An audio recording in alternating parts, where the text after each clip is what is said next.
Greetings, everybody. My name is Stephanie Hunter from Hamilton, New Zealand, and this is our beautiful Karen Crichton here in New Zealand. How are we today, Karen? I'm very good. Very good. Thank you. Wonderful, wonderful. Now, without further ado, guys, you know us by now. We are the team for quantumhealing.me. You've got our contact details down below. You can join us on our Facebook page. You can join us on our YouTube channel, and you can go through our website and so forth and so forth. Reach out and touch us, reach out and connect with us any way that you want to. Be careful what I say there. But I'm very, very excited about what we're talking about here today. This is our introductory video and our training video for the latest library that Karen has just created today. Today being the 7th of March 2022 when you created it. Karen, let's call it the 8th of March, Stephanie. You're a day behind yourself. I was actually talking to the Americans, but that's okay. Of course. I beg your pardon. That's okay. The 8th to 7th of March. I was going to lose a couple of months. Okay, great. This is new, very exciting and very relevant library to us. Very much so. Yes. Okay, so we decided to make this library because of our experiences, my experiences, and I think yours as well, Stephanie, of dealing with clients who have unfortunately been affected by the jibbity jab. And I won't say the actual thing because it's a really thing that YouTube will stop our videos going anywhere. So the reason, and I wanted to go over this because it's really quite important. We found that there's definitely graphene in the jab, but the graphene is not just in the jab. It's in so many different things. We're finding it throughout the food chain. So, including governments. So whether you are actually had the jab or whether you have eaten food, drank water or anything else, it's a good idea to do graphene detox. And that's what we're calling this actual library. But I would say it's also will help your body to detoxify from other heavy metals as well. And I put a couple of chemical detoxes in there as well, because what I'm finding is a lot of people they're being affected by, say, aluminium, mercury, and graphene, but they're also alongside that is things like glyphosate and stuff like that. But the thing which I really want to emphasize, and you'll see in the library, if I bring it up, hang on, let me just show you the library. This is the back end of the library. So if you purchase the library, this is what it will look like to you. I just need to share the screen and find the actual. Come on, thank you. It's really quite important that we actually take on board when you're working with clients or whether you're working on yourself, that you make sure that you have your body prepared for heavy metal detox. Yeah. What most practitioners and what most people don't realize is that, oh, I'm going to take heavy metal detox, I'm going to do a heavy metal detox and all that sort of stuff. But we need certain nutrients to enable that to happen. If we don't have enough certain nutrients, and I'll go through them in a minute, if we don't have enough of those certain nutrients or support mechanisms, the side effects of detoxification can be far, far worse than the actual having it in your body in the first place. So what I've included in here is things like alpha lipoic acid, apple cider vinegar, bentonite clay, and there's CBD oil, burdock root, chaparral. So I've got nutrition and herbs and other homeopathic remedies to help you along the way. But my emphasis has been so far creating this, because it's going to be a work in progress like all of the libraries, that we need to make sure that our nutrient levels, physical and energetic, are really, really high. So my suggestion is, if you are contemplating doing a heavy metal detox, that you flood your body with certain nutrients. I'm just going to go through them here. Is the most important: magnesium, electrolytes. So your sort of things like potassium and sodium, and also zinc. They're critical, and other glutathione is an important one. So, but what I've found over the years is when you actually take a glutathione supplement, it's very hard for the body to convert that to your physical glutathione. So glutathione is an antioxidant that we make ourselves, mainly in the liver. And glutathione is basically an antioxidant, but it also helps recycle all the other antioxidants that you might take. So like selenium and things like that. So glutathione is critical for certain actions of detoxification pathways. I'm not going to go into the science behind it. You can find all these in other videos and things, but it's a really important one. If you don't have enough glutathione, your liver won't be able to complete phase 1 and phase 2 effectively.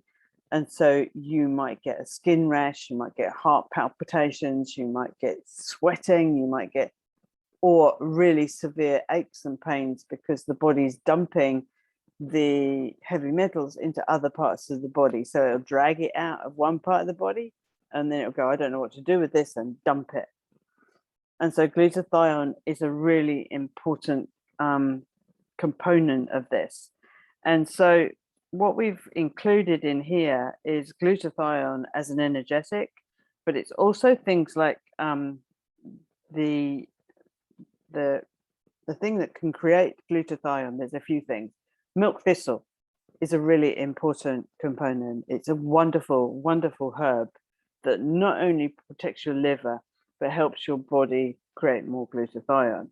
The turmeric, so curcumin, the component of turmeric, the reason that's so good is it helps your body create more glutathione. And so, and that's a really, really important thing. And then of course we have other things like potassium. And the other thing, which was quite interesting for me, bearing in mind, I've been trained in nutrition for a very long time. I didn't realize how important B1 is. So thiamine.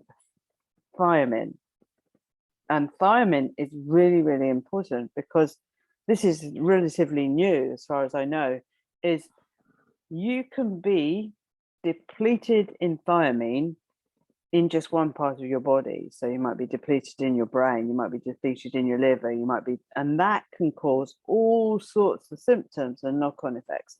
But also, if you've been affected by lead, for example, and other heavy metals, it depletes your levels of B1. I would not recommend taking B1 on its own, however, but what I would do is recommend that you get a really good B complex, and I've actually got one in here, which I'm recommending because I found it really, really good, and I'm just trying to remember what it's called, and it's called Biomax Activated B Complex, and it's a liposomal B complex, so it's very bioavailable, and then take extra B1 on top of that. So make sure you've got the enough of the B complex, and then you can add extra thiamine into that. So that's going to help you in so many ways. And so my advice with using this is, if you're using it as a practitioner, just do the library. So check the library and see what comes up for you on a regular basis. Like many of our other libraries, you can just treat yourself on the whole library. But this one could be really quite useful if, say, for example, apple cider vinegar comes up time after time after time. Use physical apple cider vinegar. So you can use this as a matter of sort of a bit, would you say, Stephanie, it's a bit like dowsing for yourself, where you can identify which things are going to be right for you, because there's so many things here, you won't want to take them all the time. But it could be a really good way of going, all right, I need B vitamins. And because we've talked about B vitamins and me when we first started using the app, is basically I sort of kept on coming up, all the B complexes and everything else kept coming up and kept coming up after doing it for 2 weeks. And I thought, oh, well, maybe I need them. And I took the B complex for a couple of weeks and stopped taking it. I've not come up again. Yeah. So I think it's a good idea to really sort of use this as a tool to really help you ascertain what you physically need. The energetic need might be enough. I'm just going to pause this just for 1 sec, because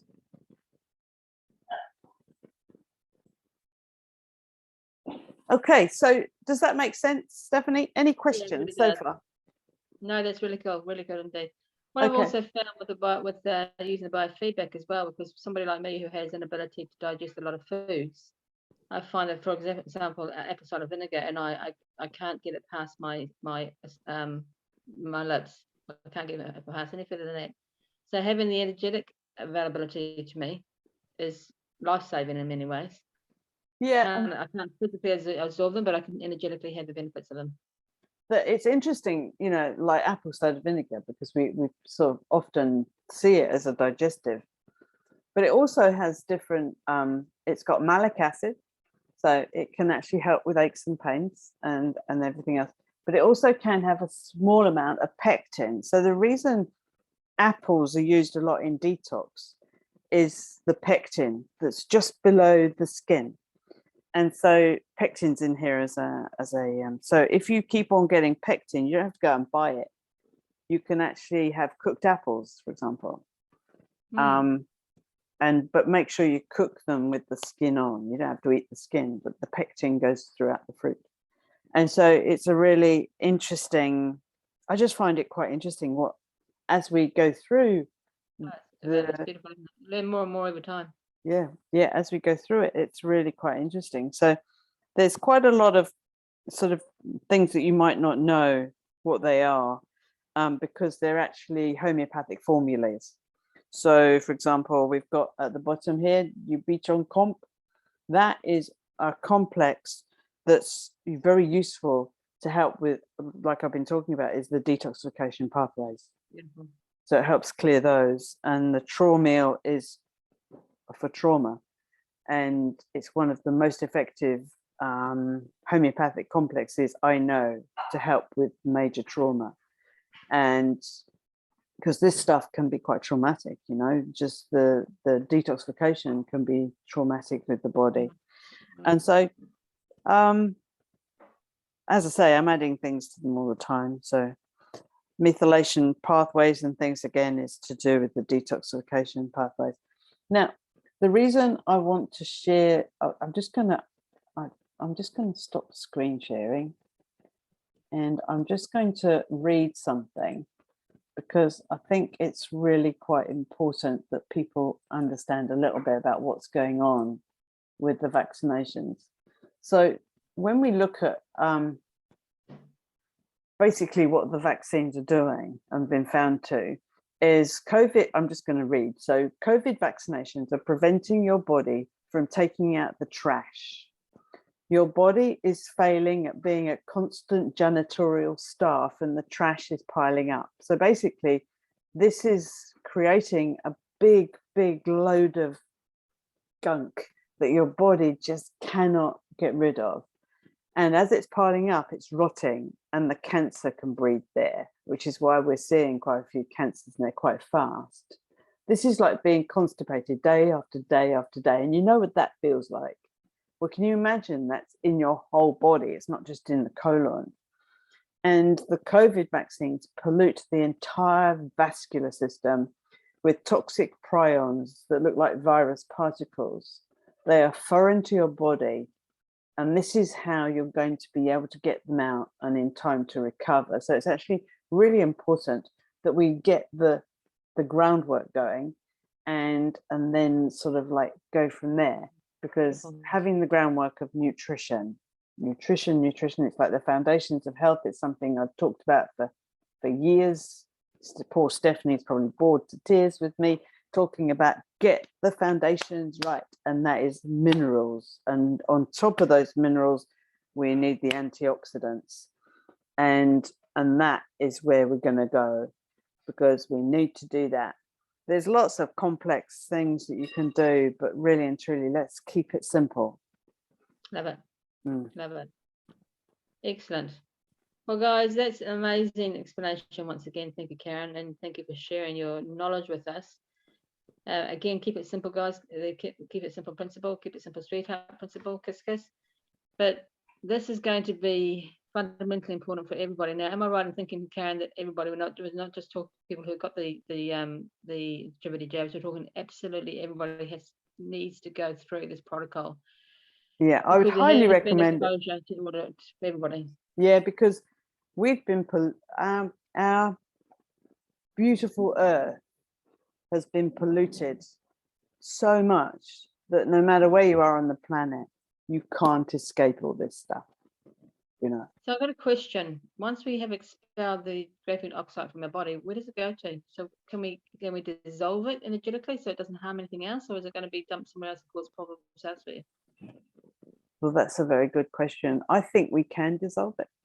I think we can remove it. They're in nanoparticles anyway, and that's the biggest problem, is because they're going through the blood-brain barrier and everything, and so consequently. But I think that's what we're doing with the homeopathics and things, is actually dispelling it and let's transfer it. So transferring from dark to light, you know, that sort of thing. Excellent. So, and we must be able to make it into something else. It's like everything, really. If we could change the frequency code to the GO, graphene oxide, during our transition and our healing procedure, so it frequency code transcends into something different, that'd be pretty awesome, wouldn't it? Wouldn't it just? So, yes. There's a challenge for you, Karen. Watch this space, guys. Watch this space, because I know that look. I know that look. Karen's already coming up with all sorts of ideas and ways to make it happen. So watch the space. We shall update you. But as with all of our libraries, when you purchase this library and you have it on your device, Karen constantly sends out updates when they are necessary, when they come through. And the updates are free of charge. So it's an ongoing developmental, and this is one of the things I love about this process of the biofeedback, is that as we develop energetically, our needs are going to change. It's a never-ending cycle of moves and shifts, like waving in a breeze. It's not head fast or steadfast, as this is the way it is. No, that time's gone now. So with these libraries, we're able to move and change to the energetic requirements in order to meet the optimal health and optimal result for you. So watch this space, because now that I put the challenge out to Karen about changing the frequency of the actual GO into something different, make it into a pink butterfly that's doing cartwheels or something. How about fluffy unicorns? Yeah, it could be that, farting rainbows or something. Okay. Absolutely. So guys, watch this space. We shall update you on that. Thank you once again, Karen. Any questions, guys, drop them down below in the comments down below. Reach out to Karen via email. You can find our email on our website, which is also context, and the address for that is down below. In the meantime, go forth and have fun. Be well, and we'll see you on the next one. Take care. Goodbye, everybody. Bye.